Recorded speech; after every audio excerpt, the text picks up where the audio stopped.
একটা কম্প্রেসারে কে কে আছে আমি আপনাদেরকে দেখাই। ধরেন এটা হচ্ছে এলপি সুইচ, এটা এলপি সুইচ, এটা হচ্ছে ফ্যান এক্সস্ট করে, আর এটা সেকশন লাইন, এটা দিয়ে গ্যাস যায়, এটা অ্যাকুমুলেটর, ঠিক আছে। আর এটা থেকে এটা হচ্ছে আউট, এটা ইন, ফাইভটা ইন, এটা ভিতরে ফাইভটার ভিতরে গেছে।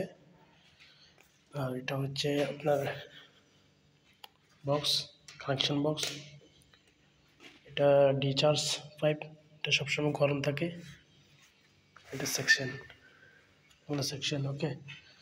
এটা হচ্ছে অয়েল সেপারেটর, এটা থেকে অয়েল সেপারেটর এই কম্প্রেসার আসে, কম্প্রেসার এটা হচ্ছে আপনার অয়েল লেভেল, ওকে। এটা হচ্ছে উপরে আছে আপনার, উপরে কন্ডেন্সার আছে তাদের উপর, এটা ফিল্টার, এটা হচ্ছে আপনার সাইড গ্লাস, যেটা রিসিভার গ্লাসে গ্যাস দেখা যায়,